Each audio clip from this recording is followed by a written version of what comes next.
¿Cuántas veces tiene que fallar un adulto para que una niña desaparezca? ¿Y cuántas señales tienen que estar frente a todos para que nadie las entienda a tiempo? El 11 de febrero de 2020, en el sur de la Ciudad de México, una niña salió de la escuela como cualquier otro día. Tenía 7 años, llevaba uniforme, llevaba mochila y esperaba que alguien llegara por ella. Pero esa tarde, frente a una primaria, en una calle común, Fátima Cecilia Aldriguet Antón fue tomada de la mano por una mujer. Una mujer que no debía llevársela. Una mujer que caminó con ella como si tuviera derecho a hacerlo. Y lo más inquietante no es solo que Fátima desapareció. Lo más inquietante es que, durante unos segundos, la escena parecía normal. Porque a veces el horror no entra corriendo. A veces se acerca despacio, extiende la mano, dice algo que suena familiar, y desaparece con una niña entre la gente, sin que la calle entienda que acaba de empezar una tragedia. Fátima vivía en Santiago Tulyehualco, en la alcaldía Xochimilco. Era alumna de la primaria Enrique C. Rebsamen. Tenía 7 años, una edad en la que una salida de clases debería ser una rutina simple. Pero esa tarde, la rutina se rompió en el lugar donde muchas familias creen que todo está controlado,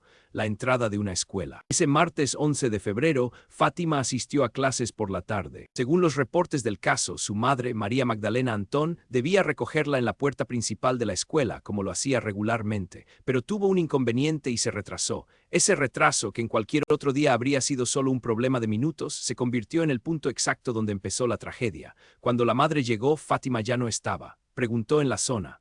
Buscó cerca de la entrada. Intentó saber si alguien la había visto. Y entonces apareció el primer dato confuso del caso. Una persona dijo que había visto a la niña en compañía de un hombre. La madre llamó a su esposo, José Luis Rivera, para saber si él había pasado por ella. La respuesta fue no, nadie de la familia la había recogido, nadie sabía dónde estaba. Después de horas de búsqueda, la familia acudió a reportar la desaparición.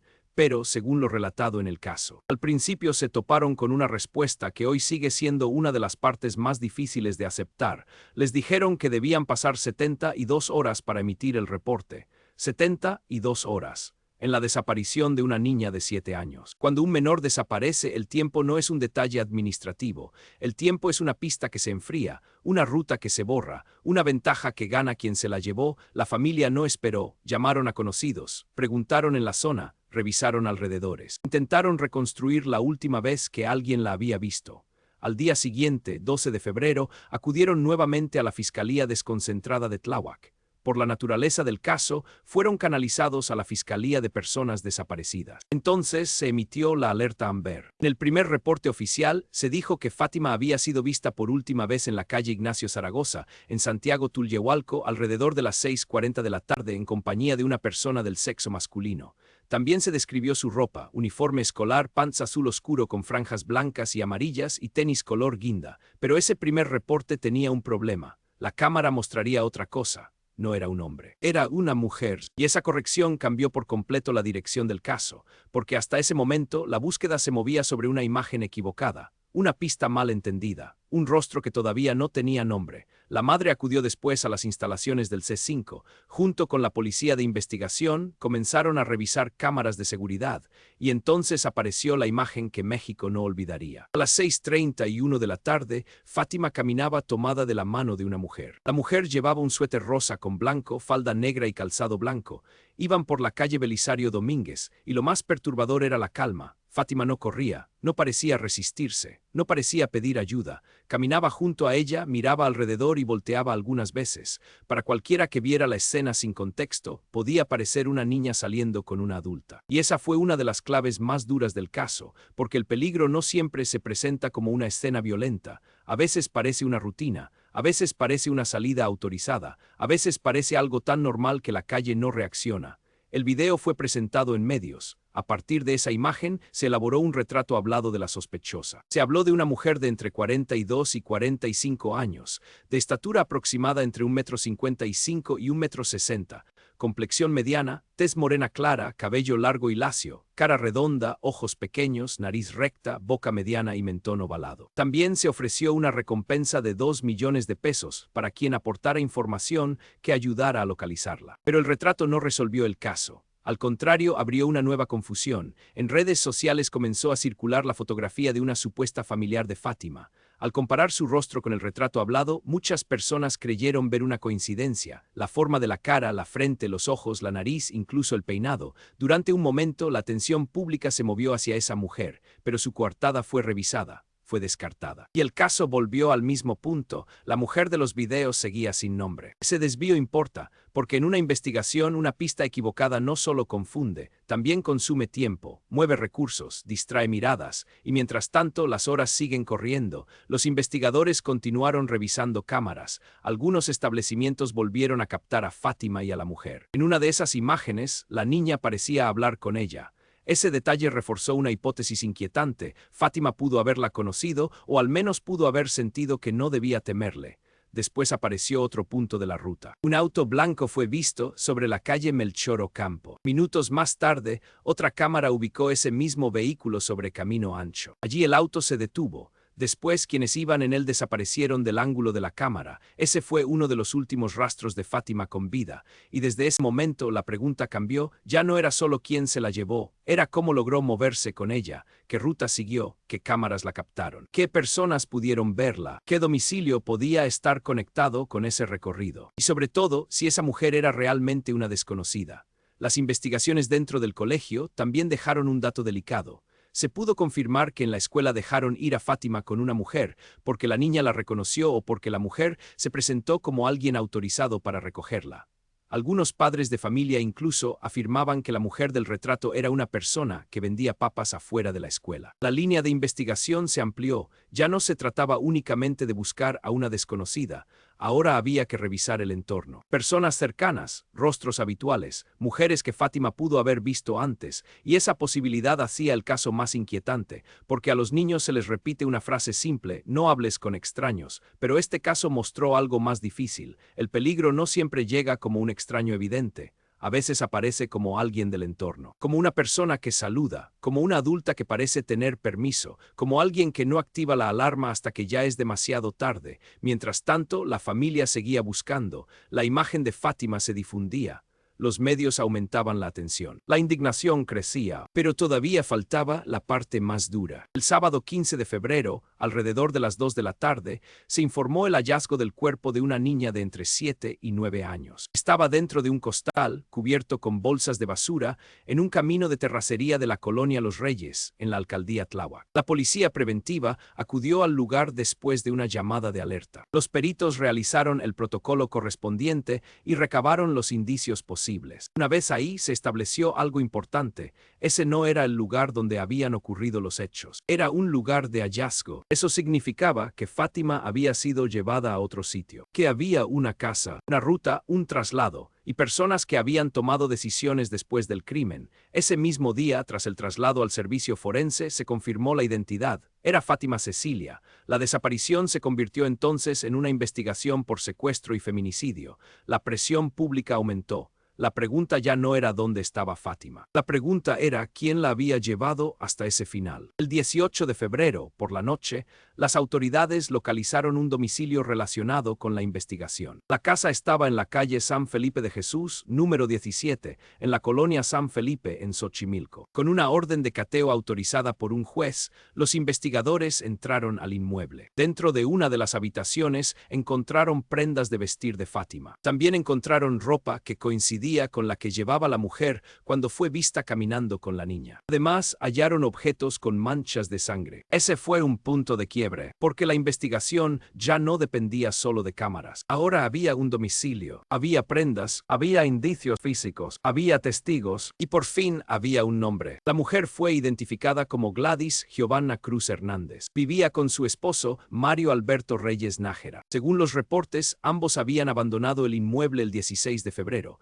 Cuando a la madre de Fátima le mostraron la fotografía de Gladys, dijo que la reconocía. La mujer había vivido con ellos años atrás. Le habían rentado un cuarto. Ese dato cambió el peso de la historia, porque ya no era la imagen de una desconocida caminando por la calle, era una persona conectada con el entorno familiar. Alguien que Fátima pudo haber visto antes. Alguien que quizá no le pareció una amenaza inmediata. La madre, entre incredulidad y sorpresa, dijo que no creía que Gladys fuera capaz de hacerle daño a su hija, pero también empezó a señalar otro nombre, Mario, el esposo de Gladys. Quienes lo conocían lo describían como un hombre reservado, conflictivo y sin amigos. También se habló de violencia dentro de su casa, de consumo de drogas y alcohol y de agresiones contra su esposa y sus hijos. A Gladys, en cambio, la describían como una mujer sometida, una persona que vivía con miedo. Una mujer que, según quienes la conocían, hacía lo que Mario le pedía, pero el miedo no borra la responsabilidad, puede explicar una dinámica, puede mostrar amenazas, control y sometimiento, pero no convierte en inocente a quien participa en el daño de una niña. La fiscalía difundió las fotografías de los sospechosos. Gladys Giovanna, Mario Alberto, pero apareció otro problema. Gladys no se parecía demasiado al retrato hablado que había circulado antes, y eso volvió a abrir preguntas. ¿Cuánto tiempo se perdió con una descripción imprecisa? ¿Cuántas personas miraron el retrato equivocado? ¿Cuántas pistas pudieron haberse descartado antes? Mientras la ciudad buscaba respuestas, la pareja ya había escapado. Gladys, Mario y sus 3 hijos llegaron a casa de una tía de Mario en la localidad de La Palma, municipio de Isidro Fabela, en el Estado de México. Dijeron que necesitaban un lugar para quedarse. No tenían suficiente dinero. La tía les permitió ocupar un cuarto por algunos días. Al principio no sospechó nada porque todavía no había visto las fotografías de los sospechosos, pero el miércoles 19 de febrero, mientras veía televisión, vio la foto de Gladys en las noticias. Pensó que se parecía a la esposa de su sobrino. Siguió mirando, entonces apareció la foto de Mario, y en ese momento entendió. Las personas buscadas por el caso de Fátima estaban dentro de su casa. La tía bajó para enfrentarlos. Les dijo que los había visto en televisión y les preguntó si ellos habían participado en lo ocurrido con la niña. Según los reportes, Mario intentó culpar a Gladys. Gladys comenzó a llorar y después habló. Lo que relató abrió la parte más oscura del caso. Dijo que Mario le había pedido llevarle una menor. Dijo que la había amenazado, dijo que si no lo hacía dañaría a sus propias hijas, dijo que pensó en Fátima porque la conocía y porque creía que podía acercarse a ella. Después fue a la escuela, la engañó, la llevó al domicilio, y allí, según la investigación, Fátima fue agredida. La niña lloraba, no podían mantenerla oculta por mucho tiempo, y cuando supieron que las autoridades los estaban buscando, decidieron quitarle la vida. Esa es la parte que ninguna narración debe convertir en espectáculo, porque no hace falta adornar el horror. La verdad ya es suficiente. Una niña de 7 años fue entregada a un hombre que representaba peligro. Fue llevada a una casa. Fue agredida, fue asesinada, y después intentaron deshacerse de su cuerpo. La tía de Mario fingió que iba a ayudarlo, buscó apoyo, pidió que llamaran a la policía. Y cuando Mario intentaba irse, la policía municipal llegó. El 19 de febrero de 2020, Gladys Giovanna y Mario Alberto fueron detenidos en el Estado de México. Para las autoridades, la detención fue un avance decisivo. Para la familia, fue el inicio de otra etapa. Porque cuando una niña ya no vuelve, una captura no repara el daño. Solo abre el camino de audiencias, pruebas, declaraciones y años de espera. En su declaración, Gladys confirmó que llevó a Fátima hasta Mario, dijo que actuó por miedo, dijo que su esposo la amenazaba, dijo que temía por sus hijos, pero también admitió su participación directa en el crimen. Mario, según ella, no mostró arrepentimiento. Los hijos de la pareja quedaron bajo resguardo institucional.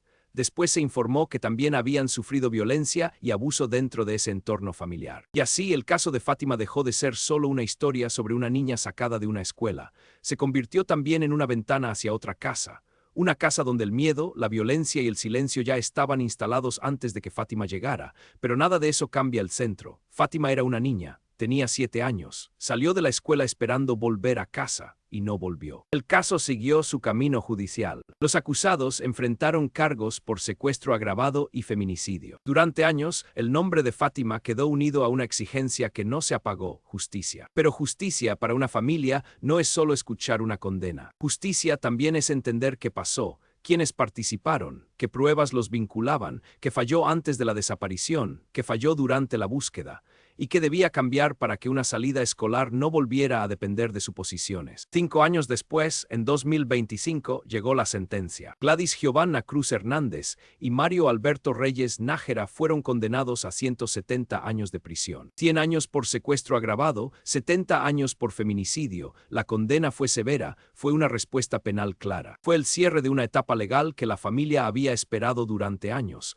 Pero incluso una sentencia así tiene un límite. Puede castigar, puede reconocer responsabilidad, puede dejar un registro judicial, puede decirle al país que hubo culpables y que fueron condenados, pero no puede regresar a la tarde del 11 de febrero, no puede hacer que alguien llegue antes, no puede transformar una cámara en una intervención, no puede borrar las horas de búsqueda, no puede devolverle a una madre el minuto exacto en que su hija todavía estaba esperando, no puede devolver a Fátima. Por eso este caso no puede contarse solamente como el crimen cometido por dos personas. Claro que los responsables directos importan, claro que sus nombres importan, claro que la condena importa. Pero Fátima también expuso una cadena de fallas alrededor de la infancia. Una niña no debería quedar vulnerable en la salida de una escuela. Una familia no debería luchar contra el reloj y contra la indiferencia al mismo tiempo. Una cámara no debería servir solo para reconstruir una tragedia. Una alerta no debería ganar fuerza solo cuando el caso ya está en todos los medios. Después de Fátima, se habló de seguridad escolar, se habló de verificar quién recoge a un menor, de controles de entrada y salida, de comunicación directa entre escuela y familia, de protocolos estrictos cuando un adulto se retrasa, de reacción inmediata cuando un niño no aparece. Todas esas conversaciones eran necesarias, pero llegaron después, y esa es la parte que duele. Muchas veces la sociedad escribe nuevas reglas sobre el nombre de una víctima. Primero ocurre la tragedia. Después aparece el protocolo. Primero una familia queda destruida. Después alguien promete que no volverá a pasar, pero la prevención real no vive en el después. Vive antes de que una niña quede sola en la salida de una escuela. Antes de que una persona no autorizada pueda acercarse sin control, antes de que una cámara se revise tarde, antes de que una denuncia tenga que pelear contra la burocracia, antes de que un caso necesite volverse viral para que todos miren, porque el tiempo no espera a que la sociedad se entere. Corre desde el instante en que una niña no aparece. Y en el caso de Fátima, el tiempo corrió demasiado. Hay una imagen que resume esta historia mejor que cualquier sentencia. No es el juicio, no es el expediente. No es el final, es el principio. Una niña con uniforme, una mochila. Una escuela, una espera, una mujer que se acerca, una mano extendida. Y una calle que sigue moviéndose. Esa imagen es insoportable porque parece normal y porque sabemos que no lo era. La normalidad fue el disfraz. La rutina fue el escenario. La confianza fue la puerta abierta, y cuando todos entendieron lo que estaban viendo ya era tarde. Fátima tenía 7 años. A esa edad una niña no debería tener que interpretar peligros que los adultos no supieron detener. No debería tener que calcular si una persona que se acerca es segura. No debería tener que pensar que una salida de clases puede convertirse en el último lugar donde alguien la ve.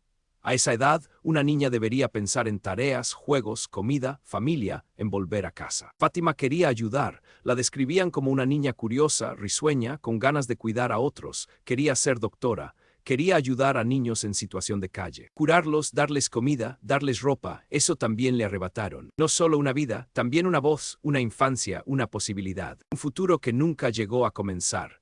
Y desde entonces su nombre quedó unido a una pregunta que todavía incomoda. ¿Quién estaba cuidando realmente? La escuela podía pensar que la familia llegaría. La familia podía pensar que la escuela la mantendría segura. La comunidad podía pensar que una niña con una adulta no necesitaba ayuda. Las autoridades podían pensar que aún había tiempo. Y en ese espacio entre suposiciones, Fátima quedó sola. Ese es el centro de esta historia, no solo la maldad de dos personas, también el vacío que permitió que esa maldad avanzara, el vacío entre una institución y otra, entre una cámara y una acción, entre una denuncia y una búsqueda efectiva, entre una rutina y una emergencia. La sentencia de 170 años respondió quiénes fueron los responsables penales, pero dejó abierta la pregunta más importante. ¿Cómo se evita que vuelva a pasar? Porque ninguna cifra de años mide lo que se pierde cuando una niña no vuelve a casa. No hay sentencia que devuelva una voz. No hay expediente que devuelva una tarde. No hay audiencia que regrese a la familia al instante anterior, a ese minuto en que Fátima todavía estaba esperando, todavía estaba ahí. Todavía podía ser protegida. Por eso esta historia no se cuenta para alimentar miedo, se cuenta para recordar que una niña no se protege después de perderla. Se protege antes. Antes de la salida, antes de la espera, antes de la ruta, antes de la cámara revisada tarde, antes de la denuncia, antes del titular, antes del juicio, antes de que una familia escuche una sentencia y entienda que aún así nada volverá a ser como antes. Fátima Cecilia Aldriguet Antón tenía 7 años. Su caso estremeció a México. Sus responsables fueron condenados, pero su historia sigue preguntando algo que ninguna sentencia puede cerrar. ¿Cuántas Fátimas más necesita perder una sociedad antes de aprender a llegar a tiempo?